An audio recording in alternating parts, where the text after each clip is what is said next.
Hi, Ellen Kills. It is 9 p.m. and on 9 p.m. Eastern, for the past few days, I've been doing a deep dive on particular subjects and things that what I see are typical stressors for us today and how to navigate them. I'm going to give you a few tips. Tonight's topic is how to work smarter, not harder. And I needed this today actually for myself, and I'll share what went down as we go along in here. So you hear that phrase quite a bit, work smarter, not harder. But how do we actually do it? How can it be a part of, if you will, our internal operating system, that we're working productively, we're working with focused energy instead of scattered energy? Um, and what causes all that scattered energy and lack of focus? So we're going to talk about first how stress hormones affect the brain when it comes to focus. And then I'm going to give you some great tips to and some things that I use. And I needed to use them a little bit more today, but one of my sons actually reminded me of something that I was doing that was sabotaging myself. So if you ever feel like you're sabotaging your efforts, that things go along really great and then suddenly they are not going very great because like one little thing got in your way, or a report you thought was going to come across your desk or across your computer didn't come in yet. All these little tiny things that can happen in your workday. So first, let's talk about fight or flight and what it does to the brain in terms of lack of productivity, lack of focus. And I love to bring this forward because if you don't notice and don't know that you're triggering the stress response, you may just think, oh my God, I'm so stupid, or oh, I just can't do this. You'll feel frustrated that you can't execute the way you really want. This all became so clear to me back in 2010. And as I just kept diving into more and more research, reading research on what is really going on with the brain when we go into fight or flight, it all started to make so much sense for me, especially times when I would say things or do things that I would later regret, like all those things that are really truly self-sabotage, where we're not working smarter. Okay, so when you trigger the fight or flight stress response, it first of all, it takes about 10 seconds for the amygdala in your head to fire because something is happening. You're getting tense. You're feeling some tension in your body. You're starting to feel angry or annoyed, anxious or afraid, ashamed, or you're starting to argue. Those are the points that you can start to notice where the tension's going to start and that amygdala is going to fire. It's going to tell your heart rate to charge up. And then that's going to tell your adrenal glands to release this flood of hormones, cocktail of hormones. And one of the first things that little cocktail does is it shuts down your cortex and hippocampus. So now you're not thinking as beautifully as you might if you were stress hormone free, if you were pressure free. When that cocktail goes out, your decision making is impaired. So if you ever have trouble making decisions, or you're getting really muddled, or you feel like you have brain fog, it's many times it's because of this release of stress hormones that you're not able to use your executive function here very well. And another thing happens too. There are two areas of the brain for willpower. So let's say you're doing pretty well in your day, and then all of a sudden, something triggers you, and you trigger these hormones, you release these hormones, and now this project that was pretty easy to work on is suddenly really hard, kind of like writer's block. Were you ever working on a paper in school and then suddenly you just like you couldn't do it? Today I was working on a piece of writing and I just was shut down, like instantly shut down. And it was for a completely different reason that had nothing to do with the writing. So it's so interesting what might cause us to trigger the stress response might not actually be the thing we're working on, but it might be something else going on in our head, or a sound or a smell, something in the environment, or you hear somebody talking behind you. Maybe they're even talking about you, like in the office. Like all kinds of things go on that can cause us to trigger these hormones. So now it's hard to focus. And you're like, God, come on, you got to get this thing done, but you don't seem to have the willpower to even want to finish it. So it's these chemicals, these hormones that are causing a lot of these feelings. Another thing that will happen is that your brain is not as sharp. Your memory is down. We talked about that yesterday in my post when I talked about social anxiety. You can't remember someone's name. Well, now you're not remembering your statistics or the things that usually just flow out of you when you're doing a piece of writing. So you're feeling that block. Your brain has literally hit a wall, is one way of thinking about it. It's like you've hit the wall, and sometimes you just want to throw the towel in and said, I'm done for the day. Have you ever done that? I sure have. I'm done for the day. I just can't make it work anymore. So I want to give you some real tips to help you move through that wall so that you can finish your day strong, finish your day beautifully, maybe even go beyond what you thought, but more productively, so you have more time in your day. The little tips I'm going to give you today can open up so much time for you. I gained about an hour and a half to 2 hours when I created this set of tools for my own clients and used them on myself. And I didn't quite believe that I used to be in these behaviors so much, but I actually asked my family and they told me, yes, I was. So let's dive into the behaviors in your day that can either cause you to trigger fight or flight, or if you've triggered the stress hormones, you'll move into these behaviors and they shut you down. Okay. So the first one is complaining. The moment we move into a complaining energy, there's usually some tension in our face. There's usually some tension in our shoulders, definitely tension in the voice. So we've tightened the front of the body. And when we do that tightening, we're primed to trigger the stress response. So it could be a small complaint at first, and then it can morph. This is what my eldest son caught me on today. So he called me to talk about my business with me. And the first thing I started to do was complain about the fact that my internet has been giving me trouble for the past 3.5 weeks. And he said, I keep hearing you say that, and it's a bit of an excuse. And then after I got off the call with him, I was like, he's absolutely right. And I'm complaining about it so much to all kinds of people. Every time I was getting on, I was complaining about it, even on this show the past few days. So it really highlighted to me that yes, when we move into a complaint, it's very easy to trigger fight or flight, which is what I had done. I had triggered fight or flight because my Zoom was all wonky because my internet was unstable. So it was me moving into the energy of it and the complaining of it that really caused me to trigger fight or flight. So watch for complaining. We tend to complain about things habitually. I read a study once that said that North Americans complain about time and was it time and the weather up to 20 minutes every day, and then complain they don't have enough time. So you could probably shave off about 20 minutes that you get to do something fun or more productive if you watched how you talked about time and the weather. And if you're talking about them in a negative way, you're actually restricting blood vessels. Like, there's major changes. You actually affect your very DNA when you talk in a negative way, when your thought pattern is in a negative way. So it's so cool when you can just start to notice some of the things you complain about. I'm still catching things that I complain about on a regular basis. And I'm rather strict with myself. Like, it doesn't have to be a verbal complaint, but even if I'm just thinking it in my head, because that energy is taking me in a direction I really don't want to go. It's not very helpful.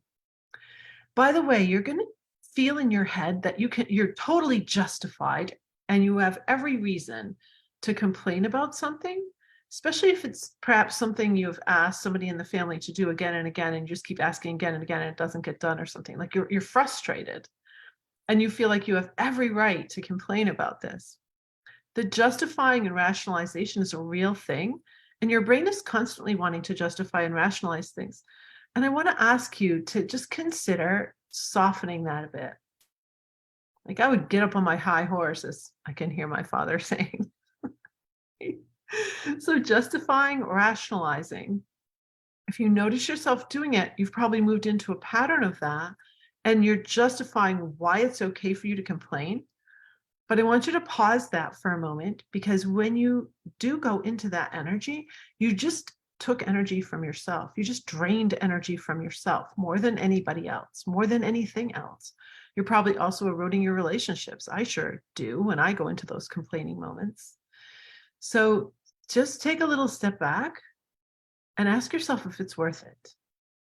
Also, ask yourself, what is it you're really trying to solve here? How can you move to solution more elegantly, easily, quickly, whatever adverbs work for you?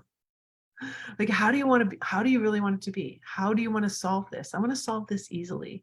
I want to solve this elegantly. I don't want to solve it with a bunch of complaining. That's for sure. So, number one to look for out for is complaining. The second one to look out for is blaming. So, and you can say shaming too. So, finger pointing. Well, it's her fault that I don't have that project done, or, shaming yourself and feeling that guilt. Feeling ashamed will trigger fight or flight very easily. And it's one of those kind of sneaky feelings that you might not even associate with fight or flight. But if you feel ashamed, if we go deeper on shame, what it's really about is if anybody found out how bad you really were doing and what's really going on, you might get kicked out of the tribe. You would be all alone. And it's that fear of being isolated and pushed out of the tribe that is underpinning a lot of our shame. And it's really sad how much shame can take up brain space for us. And we can rationalize and justify it too, because our brain can easily make all the connections for why we should feel ashamed. Again, that's like this downward spiral, and we need to pause, take a look at it, and see how we can up spiral it, take it up. So notice anytime you start finger pointing at someone else or yourself. I usually tell this story to my clients. This is a true story. I got one of my first big speaking engagements, and it was across the state. So I was packing up to go in my car. And I was new to cell phones. Like, I had never owned a cell phone before 2010. I had my cell phone. And when I got into my car, I realized I hadn't charged it like the night before or recently. And I thought, oh, no problem. I can charge it while I'm driving. So I lifted up the hatch of my car and I reached for the little gizmo, to plug in, and I grab it and I'm like, oh crap. Somebody's taken off the part that like goes in the car. Like this is not going to go in the car. And I go running back into the house, immediately finger pointing, immediately blaming the last two people I knew who had been driving my car. And like, I go, somebody took that. And I'm, kind of going into fight or flight, honestly, very blamey. Okay. And my husband goes, honey, relax, pause, breathe. You're holding the wrong end. So I was holding the part that goes into the phone. And on the other end, swinging and actually hitting me, was the part that plugs into the car. Notice how quickly I went right into the blame shame thing. Wow, that was a pattern. That was a huge realization for me. And maybe you have things like that too, where you can dig in and say, wow, I point my finger at certain people a lot. I blame other people for things. Do you blame people for when you're missing things? Like it's somebody else's fault? I've done it. Because our brain wants to rationalize these things. So blaming, shaming. So we've got complaining and now blaming and shaming. If you start working on these things, I'm telling you, you're going to start to open up so much time in your day. The next one is, what did I have next? Oh yeah, struggling. I don't want to forget struggling. Years ago, I got a set of tapes from this guy named Stuart Wilde. I love his books and I love his teachings.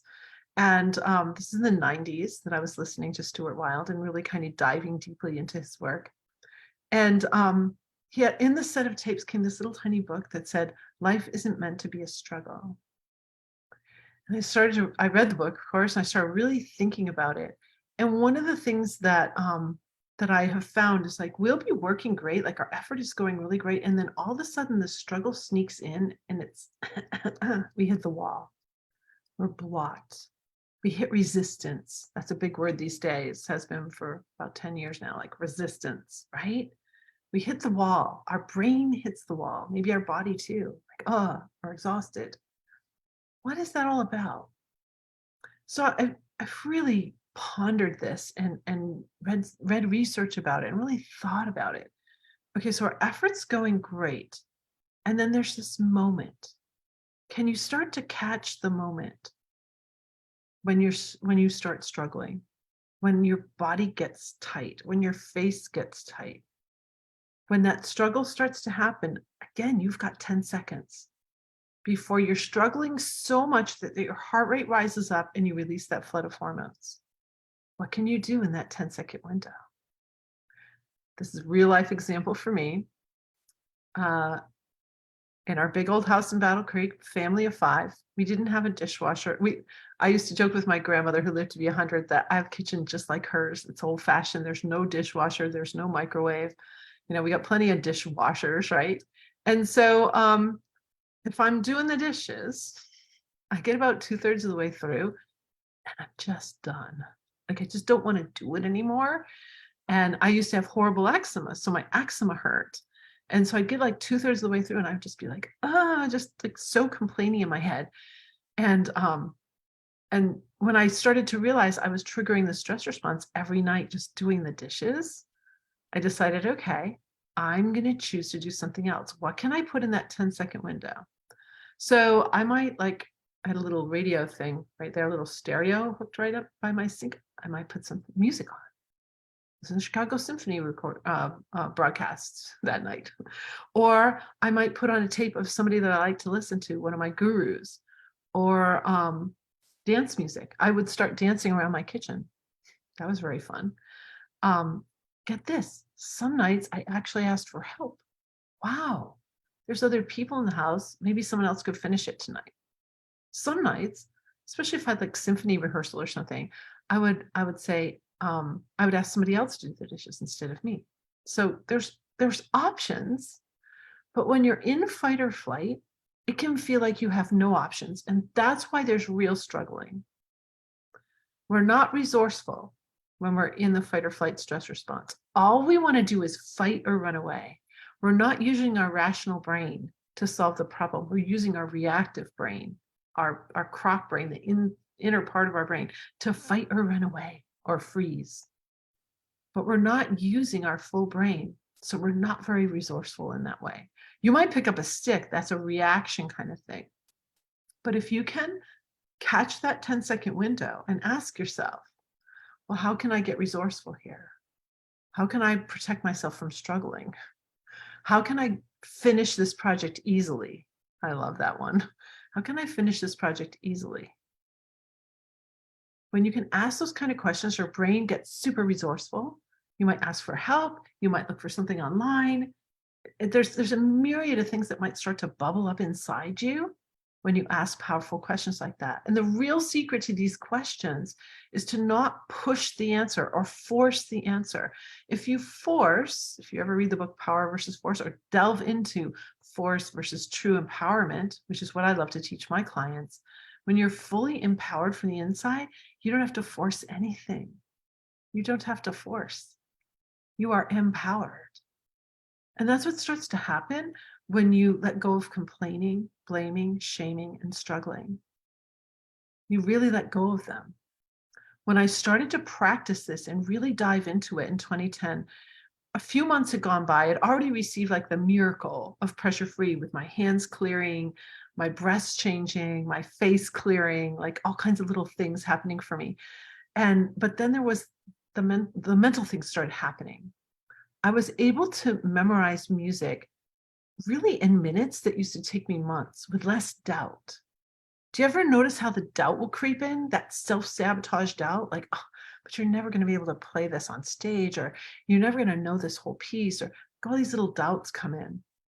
And so it's fascinating to kind of soften those doubts a little bit. So the other thing that I noticed is that if I could stay pressure-free, I was far more productive. My whole brain was working on stuff, and I got things done in less time than I used to. I also learned that the complaining, the blaming, shaming, the struggling takes up so much time in our days. So much time. For me, it was about an hour and a half to 2 hours a day. And one day I just got really brave. And we're sitting around the dining room table, our family, and I go, I'm just going to ask this question. But did I used to complain, blame, shame, meddle, struggle, all these negative behaviors and negative talk to an hour and a half to 2 hours every day? because I seem to have more time, like at the end of my day now. And my guys are all like, yes, it's a bitter pill to swallow, but it was absolutely true. And sometimes we need that feedback. Sometimes the feedback about our behavior and what we're doing, it's hard to hear, but how else are we going to change and grow?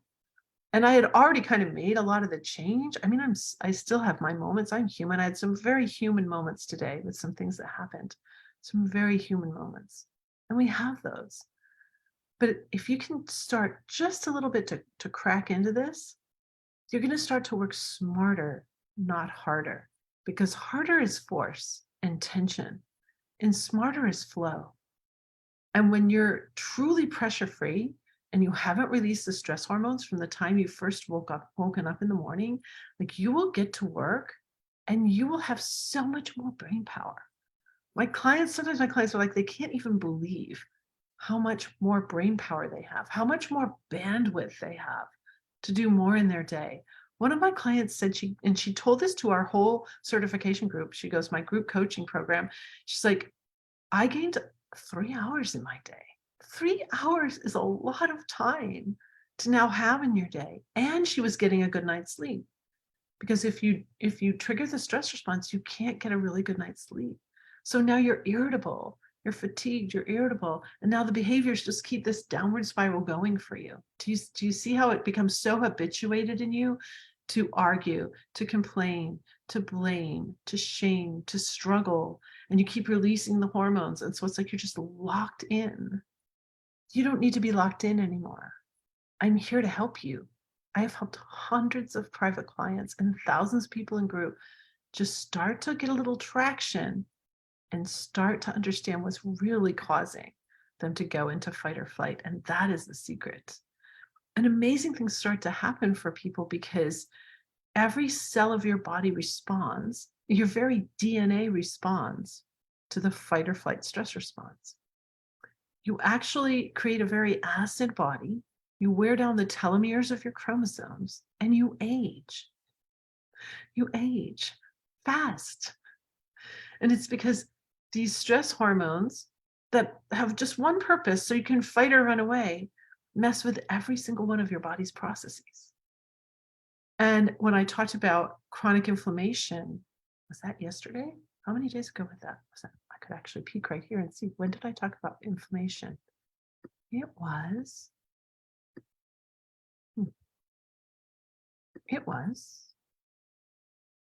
day 2. So if you missed day 2, that's when I talked about chronic inflammation. And I'm telling you, that is really, that's really a downward spiral. So just to recap on that, because it's the same thing as what we're talking about here with your productivity and your ability to work and your ability for your brain to work really well as your body. If you work physically with your body, you will be more coordinated when you're pressure free. You will have less injuries because you're not going to like turn too quick in adrenaline flow and hit things and maybe twist your ankle or bump into things. You'll have much more physical control over your body, which is so cool. Plus your body processes and your nutrition, your digestion is all going to work better. So you're going to have more power physically. So if you work with your body, this is the same thing as if you work with your brain. So yeah, chronic inflammation. So chronic release of the stress hormones is going to create chronic inflammation in the body, which is going to create chronic illness. So if we can back that out and not keep triggering these stress hormones, we're not going to create so much inflammation in the body. We're not going to have a chronic condition, and then we're not going to have a chronic illness. Does that make sense? But we need to back it all out. And we could even make more layers in there, like it's the cytokine army that gets so out of control, and now you habitualize your messed up immune system with this chronic inflammation. It's just like this crap storm that doesn't end until you start to break the release of your stress hormones. So that's what we do here at Pressure Free Living. If you want to know more, please book a call with me at speakwithL.com, but only book this call if you're serious, if like you're ready. You're really ready to break the stress response. Like you've had enough. You don't want to live in anxiety, depression, or a constant downward spiral of health and work problems and money problems. You're done with that. You want to get out of that. That's who I love to work with, people who are ready to take action. So speakwithelle.com is my calendar, and you can always check out my website. I'll put the link below. You can book a call right from that website as well. And on that website, there's so much for you there. You get to see what other people have experienced by working with me and what my programs are all about. So that is our deep dive. I'm going to close out our Facebook Live viewing right now and go solely to my Zoom.